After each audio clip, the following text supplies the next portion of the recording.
نحمده ونصلي ونسلم على رسوله الكريم الأمين المكين الحنين الرؤوف الرحيم. أما بعد فأعوذ بالله من الشيطان الرجيم. بسم الله الرحمن الرحيم. كما أرسلنا فيكم رسولا منكم يتلو عليكم آياتنا ويزكيكم ويعلمكم الكتاب والحكمة ويعلمكم ما لم تكونوا تعلمون فاذكروني أذكركم واشكروا لي ولا تكفرون. يا أيها الذين آمنوا استعينوا بالصبر والصلاة إن الله مع الصابرين. صدق الله مولانا العظيم.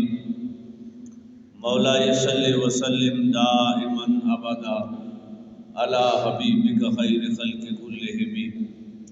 إن الله وملائكته يصلون على النبي يا أيها الذين آمنوا صلوا عليه وسلموا تسليما.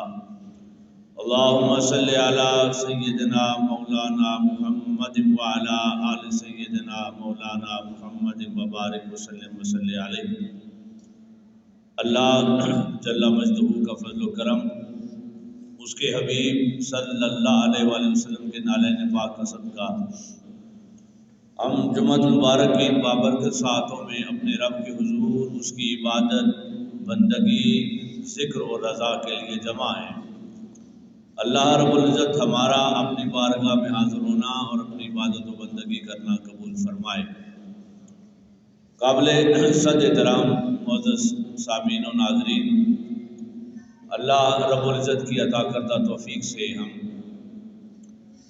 دورہ قرآن، مضامین قرآن کی روشنی میں کر رہے ہیں اور سورہ بقرہ کی آیت نمبر 151 سے آج آغاز کر رہے ہیں. آج کا جمعہ المبارک دو برکتیں رکھتا ہے. ایک جمعہ المبارک ہے، یوم عید ہے، اور دوسری برکت آج کے دن کی کہ یہ عیسوی سال کے اعتبار سے آج پہلا دن ہے، نئے سال کا آغاز ہے. میں اس اختتام پر اس مناسبت سے بھی چند جملے عرض کروں گا. ہم نے پچھلے جمعہ المبارک پر سورہ بقرہ کی آیت نمبر 142 سے لے کر 150 تک ان 8 آیات مقدسہ کے مضامین مکمل کر لیے، اور ان 8 آیات میں جو کچھ ہم نے مطالعہ کیا ہے، 3 بڑے اہم مضامین ہم نے ان آیات مقدسہ میں سمجھے. تحویل قبلہ کا پس منظر اور بنیادی مقصد تحویل قبلہ کا. اس کے بعد ہم نے ان 8 آیات میں حضور نبی اکرم صلی اللہ علیہ وسلم کی شان و عظمت اور مقام و مرتبے کو سمجھا ہے.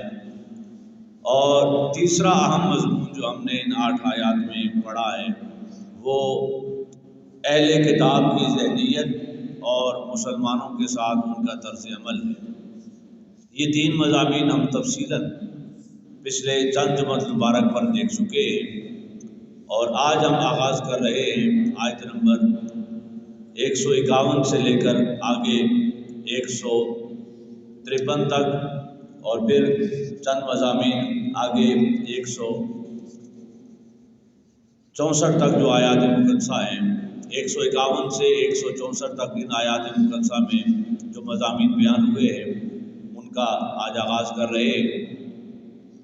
تو سامعین کرام، یہ جو آیات مقدسہ 151 سے لے کر 164 تک ہے، ان میں اللہ تبارک و تعالیٰ نے متفرق مضامین بیان فرمائے ہیں. الگ الگ چند مضامین کا تذکرہ ان آیات مقدسہ میں ہوا ہے، اور آیت نمبر 154 سے لے کر 57 تک ان 3-4 آیات میں ایک مضمون ہے، وہ شہادت اور قربانی سے متعلق. اور بقیہ مضامین متفرق ہیں ان آیات مقدسہ میں۔ تو ہم ان چند متفرق مضامین کو آج دیکھ رہے ہیں۔ اللہ تبارک و تعالیٰ نے ان آیات مقدسہ میں سب سے پہلے جو حکم فرمایا، آیت نمبر 151 میں ارشاد فرمایا، کما ارسلنا فیکم رسولا منکم یتلو علیکم آیاتنا ویزکیکم ویعلمکم الکتاب والحکمہ ویعلمکم ما لم تکونوا تعلمون۔ اللہ تبارک و تعالیٰ نے میرے اور آپ کے آقا محمد مصطفیٰ صلی اللہ علیہ وسلم کا مقصد بعثت حضور نبی اکرم صلی اللہ علیہ وسلم کے نبوت کے فرائض کا تذکرہ کرتے ہوئے ارشاد فرمایا، اسی طرح ہم نے تمہیں میں سے ایک رسول مبعوث فرمایا جو تم پر ہماری آیات پڑھ کر تلاوت فرماتا ہے، تمہارا نفساً اور قلباً تزکیہ کرتا ہے، تمہیں کتاب کی تعلیم دیتا ہے، کتاب اور حکمت کی تعلیم دیتا ہے، اور وہ تمام علوم سکھاتا ہے جو تم نہیں جانتے۔ سامعین کرام، اس آیت کریمہ میں اللہ تبارک و تعالیٰ نے حضور نبی اکرم صلی اللہ علیہ وسلم کی نبوت کے 5 مقاصد، 5 فرائض اللہ تبارک و تعالیٰ نے بیان فرمائے۔ اس آیت کریمہ کا اگر پچھلی آیات مقدسہ کے ساتھ ربط دیکھا جائے کہ یہاں مضمون اللہ تبارک و تعالیٰ نے تبدیل کیا، اب تحویل قبلہ کا مضمون ختم ہو چکا ہے آیت نمبر 150 پر۔ آیت نمبر 151 سے نیا مضمون شروع ہوتا ہے، اور وہ مضمون حضور نبی اکرم صلی اللہ علیہ وسلم کے 5 فرائض نبوت کا تذکرہ ہے۔ اس کا پچھلی آیت کریمہ کے ساتھ کیا ربط بنتا ہے؟ تو اللہ تبارک و تعالیٰ نے سمجھایا مسلمانوں کو۔ پچھلی آیت کریمہ کے اختتام پر اللہ کیا فرما رہا ہے؟ فلا تخشوا واخشونی، ان یہود و نصارہ سے نہ ڈرو، مجھ سے ڈرو، میں تم پر اپنی نعمت مکمل کر رہا ہوں، اور تم ان سے کیوں پریشان ہوتے ہو؟ وہ جو اپنے ماضی کے قصے سناتے ہیں، وہ جو اپنے اوپر اللہ تبارک و تعالیٰ کی ہونے والی نعمتوں کا تذکرہ کرتے ہیں، وہ کبھی کہتے ہیں کہ ہمیں من و سلوہ ملا، ہمیں صحرا میں بادلوں کا سایہ ملا، ہمارے لیے اللہ نے پتھروں سے چشمے نکالے، ہمارے لیے اللہ نے سمندروں میں سے راستے بنائے۔ وہ جو اپنی فضیلتیں بیان کر کر کے تمہیں پریشان کرتے ہیں، اب میں تمہیں بتا رہا ہوں کہ ان کا دور ختم ہو گیا ہے، اب تمہارا دور ہے۔ یہ نعمتیں میں نے اب تم پر مکمل کرنی ہے، تمہیں عطا کرنی ہے۔ اور اللہ تبارک و تعالیٰ نے ایک پچھلی آیت میں یہ کہا کہ ان سے نہ ڈرو، مجھ سے ڈرو، میں تاکہ تم پر اپنی نعمتیں مکمل کروں۔ اور جب نعمتیں مکمل کرنے کا ذکر کیا تو سب سے پہلی نعمت جس کا ذکر اللہ تبارک و تعالیٰ نے امت مصطفیٰ صلی اللہ علیہ وسلم کے لیے کیا، فرمایا تمہارے لیے سب سے بڑی نعمت یہ ہے کہ میں نے تمہارے اندر تمہیں میں سے اپنا حبیب محمد مصطفیٰ صلی اللہ علیہ وسلم مبعوث فرمایا۔ تمہارے اندر میں نے اپنا حبیب بھیجا، اور وہ کیا کرتا ہے؟ اب اس کے 5 فرائض جو اللہ تبارک و تعالیٰ نے اپنے حبیب کے فرمائے وہ آگے گنوائے۔ تو سب سے پہلے میں عرض کر رہا ہوں کہ ربط بین الآیات یہ ہے کہ پچھلی آیات میں اللہ تبارک و تعالیٰ نے مومنوں کو، مسلمانوں کو یہود و نصارہ سے نہ ڈرنے کا حکم دیا، اور کہا کہ ان سے نہ ڈرو، مجھ سے ڈرو، میں تم پر اپنی نعمتیں مکمل کر رہا ہوں۔ تم ان کے تذکرے سنتے ہو کہ وہ اپنی سابقہ نعمتوں کا ذکر کرتے جو اللہ نے ان پر کی ہیں، تو میں تمہیں بتا رہا ہوں کہ میں نعمتیں تم پر مکمل فرمانے والا ہوں، اور سب سے بڑی نعمت ذات محمد مصطفیٰ صلی اللہ علیہ وسلم میں نے تمہیں عطا کی ہے۔ اب اس نعمت کے صدقے تمہیں کیا ملے گا؟ یہ جو 5 فرائض اللہ تبارک و تعالیٰ نے منصب رسالت محمدی صلی اللہ علیہ وسلم کے بیان فرمائے۔ پہلا فریضہ فرمایا یتلو علیکم آیاتنا، وہ ہماری آیات تم پر تلاوت کرتا ہے۔ اس سے پہلے اللہ نے فرمایا منکم، سب سے پہلا اللہ تبارک و تعالیٰ نے جو فرمایا کہ میں نے اپنا حبیب تمہیں میں سے پیدا کیا ہے، یعنی تم میں سے کیا ہے تاکہ تمہیں حضور نبی اکرم صلی اللہ علیہ وسلم سے اپنائیت کا احساس ہو، حضور نبی اکرم صلی اللہ علیہ وسلم سے سیکھنے میں، سمجھنے میں، رہنمائی لینے میں آقا علیہ السلام کی پیروی اور اتباع بھی کوئی پریشانی نہ ہو، یہ تمہیں میں سے ہے۔ یعنی لباس بشری میں نے اسے بنا عطا کر کے تم میں مبعوث فرمایا کہ پہلا فریضہ یہ ہے کہ یہ قرآن مجید کی آیات کی تلاوت فرماتا ہے تم پر۔ دوسرا فرمایا کہ میرا حبیب صلی اللہ علیہ وسلم یزکیکم، تمہارا تزکیہ کرتا ہے، تمہارے ظاہر اور باطن کی صفائی اور طہارت کا اہتمام فرماتا ہے۔ وَيُعَلِّمُكُمُ الْكِتَابَ وَالْحِکْمَةَ، اور تمہیں کتاب اور حکمت کی تعلیم دیتا ہے۔ اور پھر فرمایا وَيُعَلِّمُكُم مَّا لَمْ تَكُونُوا تَعْلَمُونَ، اور جس شے کی تمہیں خبر نہیں، جو علم تم نہیں جانتے، وہ سارے علوم تمہیں عطا فرما رہا ہے۔ یہ 5 فرائض جو اللہ تبارک و تعالیٰ نے حضور نبی اکرم صلی اللہ علیہ وسلم کے بیان فرمائے، یہ فرائض ہمیں بھی ایک پیغام دے رہے ہیں کہ پچھلی امتوں کا دور ختم ہوا، اب امت مصطفیٰ صلی اللہ علیہ وسلم کا دور شروع ہوا۔ لیکن یہ دور کیسے شروع ہوگا، کیسے اللہ نعمتیں مکمل کرے گا، اور کیسے امت مصطفیٰ اپنے عروج اور کمال پر پہنچے گی، تو اللہ حضور کے فرائض نبوت کے ذریعے امت کو بھی 5 ضابطے دے رہا ہے کہ یہ ہے وہ طریقہ قوموں کی ترقی کا، یہ ہے وہ اصول اور ضابطہ جس سے امت مصطفیٰ صلی اللہ علیہ وسلم اب قیامت تک نعمتیں حاصل کرے گی اور ساری امتوں پر فضیلت حاصل کرے گی۔ وہ 5 ضابطے کیا؟ تلاوت آیات، جہاں یہ فریضہ ہے نبوت محمدی صلی اللہ علیہ وسلم کا، وہاں اللہ ہمیں بتا رہا ہے کہ اگر ترقی اور عروج لینا ہے تو سب سے پہلے قرآن مجید سے اپنا تعلق مضبوط کرنا ہوگا، قرآن مجید کی تلاوت کرنی ہوگی۔ یہ آج چونکہ جمعۃ المبارک بھی ہے اور 20ویں سال کا پہلا دن بھی ہے، اور اس پہلے دن میں ہمارا مضمون کی خوبصورت ترتیب یہ بتا رہی ہے کہ امت مسلمہ ہم انفرادی سطح پر یا اجتماعی سطح پر اس ذلت و رسوائی اور عذاب سے نکلنا چاہتے ہیں، تو یہی 5 ضابطے ہیں جو اللہ تبارک و تعالیٰ نے ذات محمد مصطفیٰ صلی اللہ علیہ وسلم کے ذریعے ہمیں عطا فرمائے۔ اگر ہم اس سوال کو عروج میں بدلنا چاہیں، جیسے اس وقت عروج تھا پچھلے زمانے میں بنی اسرائیل کا، اور آقا کو مبعوث کر کے اللہ فرما رہا تھا فَلَا تَخْشَوْا، تم ان سے نہ ڈرو بلکہ مجھ سے ڈرو، میں تم پر نعمتیں مکمل کرنے لگا ہوں۔ آج ان آیات کو دوبارہ پڑھیں تو اللہ پھر پکار کے کہہ رہا ہے تم یہود و نصارہ سے نہ ڈرو، ان کی ترقی سے نہ ڈرو، پریشان اور خوفزدہ نہ ہو، میں نے تمہیں ترقی کا ضابطہ عطا کر دیا ہے۔ تمہاری ترقی کہاں ہے؟ تمہاری ترقی کا آغاز تلاوت قرآن میں ہے۔ فرمایا یتلو علیکم آیاتنا، قرآن مجید کی آیات، اس حضور آیات ظاہری میں خود تلاوت فرماتے تھے، آج ہم نسبت رسالت کے ساتھ ان آیات کی تلاوت کریں تو وہی فیض ہمیں میسر آئے گا۔ قرآن مجید سے تعلق یہ پہلا ذریعہ ہے، اس دور میں بھی عروج کا اور آج بھی عروج کا یہی ضابطہ ہے۔ پھر فرمایا وَيُزَكِّيكُمْ، وہ تمہارا تزکیہ کرتا ہے، ظاہر اور باطن کی صفائی، طہارت اور پاکیزگی کا اہتمام کرتا ہے۔ تو اللہ تبارک و تعالیٰ دوسرا ضابطہ بتا رہا ہے کہ یہ قرآن صرف پڑھو نہیں، ایسی تلاوت کرو کہ قرآن تمہارے ظاہر اور باطن کو بدل دے۔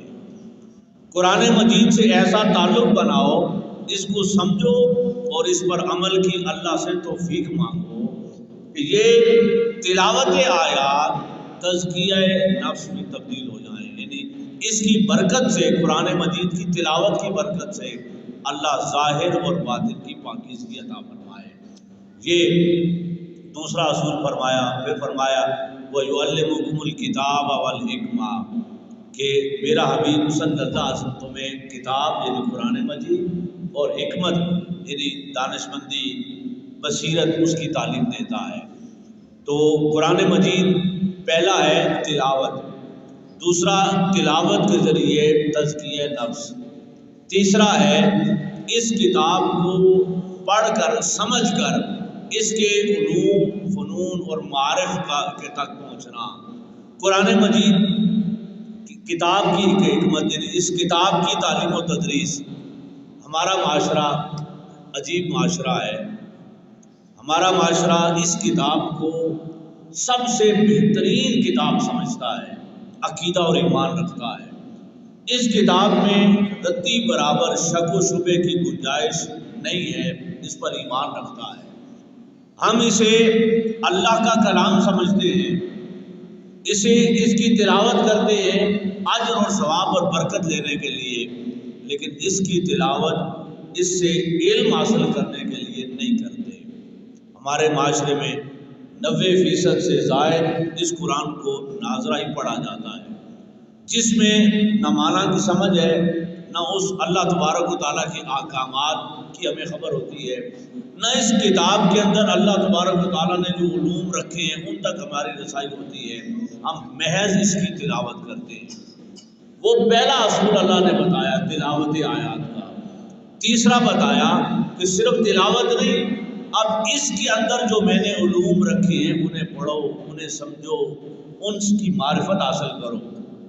تو سامعین کرام، تیسرا اصول اور ضابطہ اللہ تبارک و تعالیٰ نے فرمایا کہ اگر ترقی چاہیے، عروج چاہیے، عظمت چاہیے، تو حضور نبی اکرم صلی اللہ علیہ وسلم کے ذریعے جو کتاب میں نے تمہیں عطا کی ہے، اس کتاب کو علم کے خزانے کے طور پر مطالعہ کرو، اس کتاب سے علم حاصل کرو، رہنمائی حاصل کرو۔ سامعین کرام، قاضی ایاز رحمۃ اللہ علیہ نے بڑی خوبصورت ایک بات فرمائی تلاوت قرآن کی مناسبت سے۔ آپ نے فرمایا دنیا کی کوئی کتاب لے لیں، بہترین زبان میں ہو، بہترین عبارت ہو، اور لکھنے والے نے اپنی زندگی کا کمال لکھا ہو، یعنی ایکسٹریم پر اس نے کوئی شے تخلیق کی ہو، لکھی ہو، تحریر کی ہو، اس کو آپ پڑھیں، اور پڑھنے والا اور سننے والا وہ زبان نہ جانتے ہو تو ایک سے دوسرا صفحہ کوئی پڑھ نہیں سکے گا۔ مثلاً انگلش میں آپ شیکسپیئر کے ڈرامے مکالمے لے لیں، اردو میں آپ اقبال رحمۃ اللہ علیہ کی شاعری لے لیں، آپ اقبال کی شاعری پڑھیں اور پڑھنے والا اردو زبان نہ جانتا ہو، بس وہ دیکھ کر اردو کو پڑھ رہا ہو مشکل سے، سننے والے بھی اردو نہ جانتے ہوں تو کوئی سمجھ آئے گی؟ ایک حرف کی بھی سمجھ نہیں آئے گی۔ انگلش میں شیکسپیئر کے اقوال ڈرامے پڑھے جائیں اور پڑھنے والا بھی بس ریڈنگ کرنے کی صلاحیت رکھتا ہو، الفاظ کے معنی کی اس کو خبر نہ ہو، اور سننے والے کو کچھ نہ آتا ہو انگلش کے بارے میں، تو وہ 2 صفحے نہیں پڑھ سکے گا، نہ پڑھنے والا اور نہ سننے والا۔ وہ کہیں گے بھئی ہمیں اس کی کوئی سمجھ نہیں آ رہی۔ وہ فرماتے ہیں یہ معجزہ ہے اس کتاب کا، قرآن مجید کا۔ پڑھنے والا قاری بھی بے خبر ہوتا ہے کہ ان آیات کا معنی کیا ہے، سننے والے کو بھی عربی گرامر نہیں آتی، وہ اس کا ترجمہ نہیں سمجھ رہا ہوتا، لیکن کمال ہے تلاوت قرآن کا کہ پڑھنے والا اگر قاری ہو، اسے قرآن پڑھنے کا سلیقہ آتا ہو، اور ادب اور احترام سے سننے والا سنے تو بن سمجھے یہ دلوں کی حال بدلتا ہے، بن سمجھے بھی آنکھوں میں آنسو آتے اور رکت طاری ہوتی ہے۔ جو کتاب بغیر سمجھے اتنا اثر و معنی رکھتی ہے، اس کتاب کو اگر سمجھ کے پڑھا جائے، اس کے معنی اور مطالب کا فہم حاصل کیا جائے، تو یہ کتاب صرف مردوں کو بخشوانے کے لیے نہیں، زندوں کو انسانیت کی امامت دینے کے لیے اللہ نے بھیجی تھی، تاکہ حضور کی امت انسانیت پر امامت کا فریضہ سر انجام دے سکے۔ اس کتاب سے علم اور معرفت حاصل کر کے انسانیت کی رہنمائی کر سکے۔ تو اگر ہمارا تعلق اس کتاب سے ترجمے کا، تشریح کا، معنی اور مفہوم کا بن جائے تو یہ کتاب ہمیں دنیا اور آخرت کا ہر علم عطا کرتی ہے۔ چوتھا فرمایا وَيُعَلِّمُكُم مَّا لَمْ تَكُونُوا تَعْلَمُونَ، اور میرے حبیب صلی اللہ علیہ وسلم، یہ 5واں فرمایا، میرے حبیب صلی اللہ علیہ وسلم کا فریضہ نبوت میں سے 5واں فریضہ یہ ہے کہ وہ تعلیم اسرار، وہ تمہیں اس کا علم عطا کرتا ہے، اسرار اور رموز کا علم عطا کرتا ہے۔ اللہ تبارک و تعالیٰ نے میرے اور آپ کے آقا محمد مصطفیٰ صلی اللہ علیہ وسلم کی ایک شان بیان فرمایا اے حبیب صلی اللہ علیہ وسلم علامہ کا ما لم تکن تعلم، اے حبیب صلی اللہ علیہ وسلم جس شے کی آپ کو خبر نہیں تھی ہم نے وہ سارے علوم آپ کو عطا فرما دیے۔ یہ علم محمدی ہے صلی اللہ علیہ وسلم کہ جس کی کوئی انتہا نہیں ہے، کیونکہ دینے والا خود خدا ہے، اور وہ ایک بار نہیں کئی بار قرآن میں فرماتا ہے علمہ شدید القوا، اسے بڑی طاقتوں والے رب نے خود پڑھایا ہے۔ اور کیا پڑھایا ہے؟ ما لم تکن تعلم، جس شے کی خبر نہیں ہے وہ سب کچھ پڑھایا ہے۔ تو اب جس علم کے بارے میں سوچیں گے کہ یہ حضور کو نہیں تھا یا نہیں ہے، تو وہ ہماری سوچ ہے۔ اللہ نے وہ سارے علوم بھی حضور کو پڑھائے ہیں۔ جو میں جس طرف اشارہ کر رہا ہوں وہ یہ کہ یہ حضور کی سخاوت ہے، حضور کی کرم نوازی ہے اپنی امت پر۔ اللہ حضور سے کہہ رہا ہے کہ اے حبیب جس علم کی آپ کو خبر نہیں تھی ہم نے آپ کو عطا کیا۔ حضور کی سخاوت یہ ہے کہ اللہ کہہ رہا ہے یعلمکم ما لم تکونوا تعلمون۔ اب میرے حبیب کی سخاوت یہ ہے کہ جس علم کی خبر اس کی امت کو نہیں ہے، اللہ کا حبیب وہ ساری علوم اور خبریں امت کو عطا فرما رہا ہے۔ رب حضور کو عطا کر رہا ہے اور حضور امت میں تقسیم فرما رہے ہیں۔ وہ یعلمکم تمہیں سکھا رہا ہے ما لم تکونوا، جو تم نہیں جانتے، تعلمون تم نہیں جانتے، میرا حبیب وہ سارے علوم تمہیں سکھا رہا ہے۔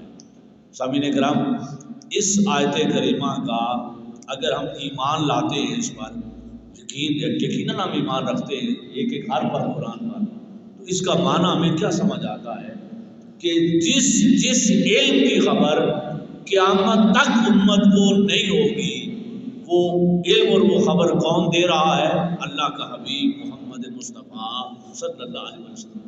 تو حضور نے ہمیں کس شے میں وہ خبر دی، کس طریقے سے؟ ایک قرآن کے ذریعے اور ایک حدیث کے ذریعے۔ یہ دو علوم ہیں جو اللہ کے حبیب صلی اللہ علیہ وسلم نے ہمیں عطا کیے ہیں۔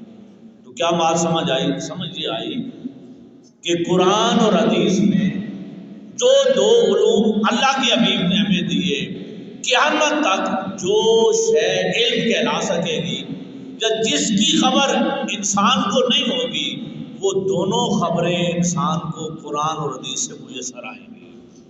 یعنی یہ دو خزانے ایسے دے دیے ہیں جس پر سند اللہ دے رہا ہے کہ جس علم کی تمہیں خبر نہیں ہے، میرا حبیب تمہیں وہ خبر عطا کر رہا ہے۔ تو حضور نے خبریں کیسے دی؟ یا قرآن کی شکل میں دی یا اس کی تشریح حدیث کی شکل میں دی۔ تو گویا قرآن اور حدیث کو اکٹھا کر لیا جائے تو قیامت تک جس علم کی انسان کو طلب اور حاجت ہوگی، اللہ نے وہ سارے علوم قرآن و حدیث میں رکھ دیے۔ اب یہ انسان پر منحصر ہے کہ انسان کن علوم کو تلاش اس کتاب سے کر سکتا ہے، کس علم کی رسائی انسان کو حدیث سے ہو سکتی ہے۔ میں ایک دو مثالیں صرف دے کے آگے بڑھ رہا ہوں۔ آج کل آپ بچے فزکس پڑھتے ہیں اور میٹرک کی کتاب میں وہ تیسرا چیپٹر ارکیات کا پڑھتے ہیں اور نیوٹن کے لا آف موشن پڑھتے ہیں کہ پرندے ہوا میں کیسے حرکت کرتے ہیں، اور انرشیا کا سارا قانون جو پڑھا اور سمجھایا جاتا ہے۔ قربان جائیں 1400 سال پہلے حضرت ابو ہریرہ فرما رہے ہیں کہ اللہ کے حبیب نے جو علوم ہمیں سکھائے ان میں سے یہ علم بھی تھا کہ پرندوں کا فضا میں اڑنے کا اصول اور ضابطہ بھی حضور نے سمجھا دیا۔ یہ تو ایک مثال ہے، ابھی میں مکمل نہیں کر سکا، میری خواہش تھی اور میں نے شروع کیا کچھ عرصہ قبل ایک اربعین کہتے ہیں ایک حدیث میں، ایسی کتاب جس میں 40 احادیث جمع کی جاتی ہیں کسی ایک موضوع پر۔ میں نے ارادہ کیا کہ علم محمد مصطفیٰ صلی اللہ علیہ وسلم پر ایک اربعین بنائی جائے۔ کئی اور محدثین نے بھی بنائی ہے، لیکن میں نے اس میں امتیاز یہ رکھنا چاہا کہ پہلے میں نے 40 علوم کی تعریف کی، ایک علم پر 40 حدیثیں نہیں، 40 الگ الگ علوم پر ایک ایک حدیث، تاکہ پتہ چلے کہ ذات مصطفیٰ صلی اللہ علیہ وسلم نے 1400 سال پہلے جو علم دیا تھا، آج کے دور کے علوم کی لسٹ بنا لیں، ان مضامین کو، علوم کو دیکھ لیں، جس علم کی آپ بات کریں گے اس علم اور اس موضوع پر اللہ کے حبیب نے پہلے ہی ہدایت فرما دی ہے، پہلے ہی رہنمائی فرمائی ہے۔ وہ فلکیات ایک علم ہے، اسٹرانومی ایک علم ہے، بیالوجی، ایمبریالوجی، ان ساری سائنسی علوم کی اور معاشرتی علوم کی سائنسی شاخوں کو الگ الگ 40 علوم پہلے لکھے جائیں، ان کی تعریف کی جائے، وہ سمجھایا جائے، اور پھر ہر علم پر 1 2 3 احادیث آقا علیہ السلام کی ذکر کی جائیں، تاکہ انسانیت کو پتہ چلے کہ آپ جس علم کی بات کریں گے اللہ کہہ رہا ہے يُعَلِّمُكُم مَّا لَمْ تَكُونُوا تَعْلَمُونَ، وہ ہر علم میرا حبیب تمہیں سکھا رہا ہے۔ حضور نبی اکرم صلی اللہ علیہ وسلم نے جو کائنات کو اسرار و رموز سکھائے، سمجھائے، اللہ تبارک و تعالیٰ فرما رہا ہے کہ میرے حبیب صلی اللہ علیہ وسلم، میں نے سب سے بڑھ کر علم اپنے حبیب کو عطا کیا، اور میرے حبیب صلی اللہ علیہ وسلم کی سخاوت یہ ہے کہ وہ سارا علم اس نے اٹھا کر اپنی امت کو عطا فرما دیا۔ تو سامعین کرام، آج جہاں تک بات ہم مکمل کر رہے ہیں، اس آیت نمبر 151 میں اللہ تبارک و تعالیٰ نے جو بیان فرمایا، ربط بین الآیات میں نے سمجھایا کہ پچھلی آیات میں اللہ تبارک و تعالیٰ نے بنی اسرائیل کا تذکرہ کر رہا تھا کہ تحویل قبلہ کے معاملے میں، کہ بنی اسرائیل جو تمہیں تانے دے رہے ہیں، تم پہ الزام لگا رہے ہیں، اپنے اوپر ہونے والی اللہ کی نعمتوں کو گن گن کے بتا رہے ہیں، ہم بڑی فضیلت والی قومیں تھیں، ہمیں بڑی اللہ نے فضیلت دی تھی، بارشیں ہوتی تھیں ہم پر، بادل سایہ کرتے تھے، پتھروں سے چشمے نکلتے تھے۔ تو اللہ تبارک و تعالیٰ نے اس کے متصل بعد اگلی آیت میں فرمایا کہ ان کو بھی میں نے بڑی نعمتیں دی ہیں، لیکن سنو، ان سے نہ ڈرو، پریشان نہ ہو، کما ارسلنا فیکم رسولا منکم، میں نے تو کائنات کی سب سے بڑی نعمت ذات مصطفیٰ تمہیں عطا فرما دیا ہے۔ اور پھر حضور نبی اکرم صلی اللہ علیہ وسلم کے 5 فرائض نبوت کا تذکرہ کر کے، آج 1 جنوری بھی ہے، نیا سال کا بھی آغاز ہو رہا ہے، اور اس وقت بھی اللہ تبارک و تعالیٰ نے اسلامی معاشرہ قائم ہو چکا تھا، نئی ریاست کا آغاز ہو چکا تھا، اس وقت بھی اللہ نے حضور کے ذریعے مسلمانوں کو سمجھایا کہ یہ 5 ضابطے ہیں عروج حاصل کرنے کے، 5 کلیے ہیں، اگر تم بھی عظمتیں حاصل کرنا چاہتے ہو، میری نعمتیں مکمل اپنے اوپر کرنا چاہتے ہو، تو کیا؟ نمبر 1 تلاوت آیات، نمبر 2 تزکیہ نفس۔ تلاوت آیات اس قدر ہو، اہتمام کے ساتھ، خلوص اور ادب کے ساتھ ہو کہ قرآن کا صرف پڑھنا ہی ہمارے ظاہر اور باطن کو بدلنا شروع کر دے، اس سے تزکیہ ملے، تعلیم کتاب، پھر اس کتاب کو ناظرہ نہیں، لفظی اور بامحاورہ معنی، تشریح اور تفسیر کے ساتھ پڑھا جائے، پھر حکمت کی تعلیم، سارے معاشرتی علوم جو معاشرے میں ہیں، انسانیت کی ترقی کے لیے وہ علوم کا حاصل کرنا، اور پھر قرآن اور حدیث کے ذریعے کائنات کے اسرار و رموز کو سمجھنا۔